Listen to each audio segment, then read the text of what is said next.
And then in terms of, the transmission, can you describe that? And that happened when you're in the hospital? I was in the hospital and I was in my hospital bed. And there was a German priest who would come in and visit me, a woman. And she would come in and visit me, and she gave me a postcard that had like a stained glass archangel on it and a journal. And so I was just journaling. And then I just remember I was just in the bed and I just heard I was being talked to by somebody, and maybe the higher self, maybe the soul aspect of myself, maybe a guardian angel. It's just hard to say, but it just really resonated as truth. And it was kind of this activating moment of, oh, so I've made these choices, in my life, and it's led to this illness. So now I know the formula of how to choose, and you can either choose suffering and illness by having bad habits, or holding negative emotions within the system and the psyche, or you can choose the opposite of that and have health and longevity. And it was a very palpable transmission. And so when I left the hospital, I came home and I wasn't interested in dolls anymore. I wasn't interested in any things that a little girl would usually be interested in, because in that transmission I realized that we're a lot older perhaps than the biological system or this particular incarnation, if you will, presents. So I felt like, oh, I'm actually very old. I felt like my soul was very old. And I kind of had this stoic, serious, like I have a mission to share this with people. This information of conscious choice. Mm-hmm. Do you think you were able to get that transmission because you were in a state that you were calling out for healing? That's a really good question. Growing up on the Big Island of Hawaii, it's a very mystical, magical place. The energies are different there, so my upbringing was very mystical and magical. So I feel like I engaged with I don't know what you want to call them, but elemental energies, because I was outside in nature a lot. So there were spirits around in the nature, in the flora and the fauna. So I don't know. I felt like I was pretty unaware of the fact that the situation was dire, that it was a near-death experience. In that moment, I didn't know that because my parents purposely kind of kept a calm, ambiance about it. So I think that calmness was really important, because if psychologically I had known that I was near death, then that may have been a really not a good thing, speaking of the power of the mind. So no, I wasn't really, I was just in a calm, just being present state. Mm-hmm. Well, how can other people who were, going through a certain health crisis, mm-hmm. Do you have any recommendations that they could tap in? I definitely do. So part of what I learn and I love to share is heart-centered consciousness, heart-centered being, and learning how to get into these places deep within, because all of the answers are truly deep within. Once we can remove whatever obstacles we may experience. Obstacles can be our belief system, patterns of thinking, being really busy and preoccupied, having a to-do list. So ultimately prioritizing the awakening process. But my tip would be to go within and try to, quiet the mind, maybe close your eyes and go and imagine yourself like you're sitting in the heart space, like it's a seat, and ask the questions. And if you ask earnestly and you're listening earnestly, you'll get your answers.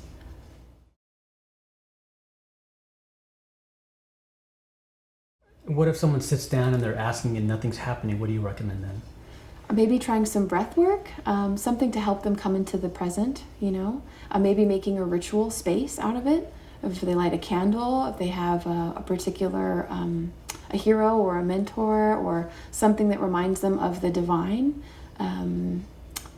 maybe a crossed over relative, something that helps them find a connection that's more metaphysical, to help them to expand the immediate, physical surroundings and tap into something meta, right? Just above reach, but it is within reach. It's just a concept. Mm-hmm. What about someone who's, their mind is always racing and it's hard for them to try to actually settle down and get into that state to ask earnestly? Like, what would you tell someone like that? So someone with an overactive mind, or just in general a fast mind, I would suggest different ways of finding what works for them in their lifestyle, of how to calm the mind. So one, if this person really needs maybe intensity in their life, in Ayurveda we call that pitta dosha. They need more activity and intensity. Maybe they could go for a run. Maybe they could do a yoga class, something to get out that excess energy. And then ideally that would help them to still their mind. Another thing that helps me if I have an overactive mind, with managing everything that we do in life, is to write down a list. So you're imagining, okay, everything in my mind, I'm writing it down on this list, and now it's there and on the list, so I don't have to hold it in my mind anymore. So in terms of people listening to their doctors and putting 100% complete trust and faith in their physician, do you recommend people stick to that, or should they also do research for themselves and look for alternatives? So I highly recommend discernment. I highly recommend taking it the name or a diagnosis with a grain of salt, and definitely take it seriously. But don't let it just completely, cause you to be crestfallen. There are many alternative remedies, therapies. There are so many things. So if you receive a diagnosis that can be alarming to you, take it as a warning, like, oh, okay, I need to make some changes in my life. And then you do your research. Do you need an integrative nutritionist? Do you need an Ayurvedic, counselor? Do you need traditional Chinese medicine, acupuncture? What do you need? Do you need cranial sacral therapy? There are like hundreds of different therapies that I could recommend. And we're really blessed to have so many incredible offerings here in the local community in the Conejo Valley. So my number one would be, don't lose hope. Don't be too discouraged. Just take it as, okay, I've received some data. Now I'm going to go and accrue my own data. And something I'd like to share with people is, when I was a little girl and I had my most serious autoimmune disorder, part of my recuperative process was actually taking oral chemotherapy.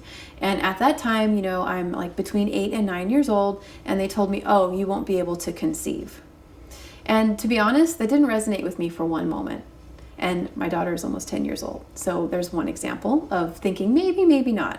Entertain, maybe, maybe not. When you get a definitive, you've got 3 months, I know that can seem pretty scary, but maybe try to hold on to that maybe, maybe not, and do the research for yourself. The second example I'd like to give is when I was 19 years old, and I went to see, I think it was a gynecologist, and she told me that I had stage 3 cervical cancer. And I was like, okay. So I did cleansing, I did a lot of different protocols for that. And that would be unique to your own body, your age, whatever it is you're dealing with. There are so many options for you. And I went back, I didn't have cervical cancer. So, just to let people know that they're not always right. And even if they're quote unquote right in the diagnosis, you can always ask for a second opinion as well, and ultimately do your own research. I mean, we're so blessed to have the internet these days. We can do a lot of research, and we can find alternative practitioners that can help us alternatively find balance. Now, let's talk about, you mentioned you were pre-diabetic. What would you say to someone who's pre-diabetic or has diabetes, and what to do besides just listening to their doctor? Like, you have other alternatives? The first thing I would do is, continue doing what they're doing with their practitioner, because it's best to keep a stasis with what they have been doing. But the best way that they could start to make changes is in their diet, and really looking at cutting out simple carbohydrates.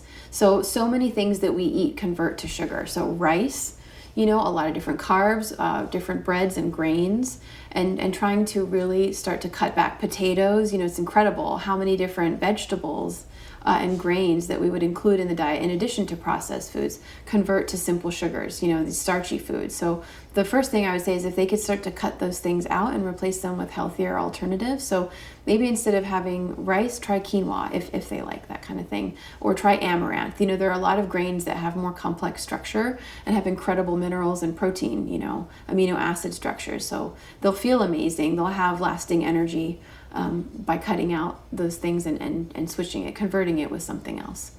So that would be my first recommendation, is let's remove anything processed from your diet, and let's look at your diet.